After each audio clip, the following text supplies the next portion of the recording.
जिन्दगीले धेरै कुरा सिकायो, कसैले पढाएर हैन, परिस्थितिले ठोक्काएर, कसैले सम्झाएर हैन, समयले जाँचेर। आज म जे छु त्यो देखिएको दृश्यले हैन, भोगेका पीडाहरूले गर्दा छु। धेरैलाई लाग्न सक्छ ठूला कुरा गरेपछि मान्छे ठूलो हुन सक्छ, तर वास्तविकता के हो भने चुपचाप सहेर अगाडि बढ्ने नै भित्रबाट बलियो हुन्छ। म समस्या देखेर डराएको होइन, समस्यासँग जुधेर बलियो भएको हुँ।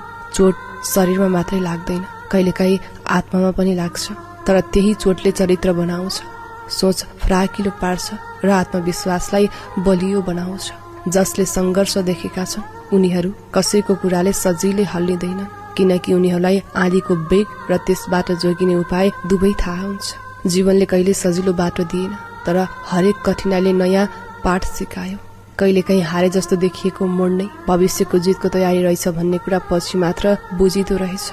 आज यदि मेरो सोच फरक छ भने त्यो घमण्ड होइन, अनुभवको फल हो। मैले समयसँग सम्झौता गरेको छैन, समयसँग लडेर अघि बढेको छु। मानिसहरू बाहिरको चमक हेर्छन्, तर भित्रको अँध्यारो कसैले देख्दैनन्। त्यही अँध्यारोमा नै आफैलाई चिन्ने अवसर पाइन्छ। जिन्दगीले सिकाएको सबैभन्दा ठूलो कुरा के हो भने कसैको सोचले तपाईको मूल्य तोक्न सक्दैन, तपाईको भोगाइले नै तपाईको उचाइ तय गर्छ।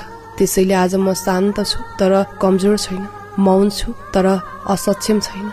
भोगाइले बनाएको यो आत्मविश्वास कसैको शब्दले भत्काउन सक्दैन। संघर्षले दिएका घाउहरू मेरो कमजोरी होइन, ती त मेरा पद हुन्। म गर्वका साथ भन्न सक्छु, म देखेर होइन, सहेर र लडेर ठूलो भएको हुँ।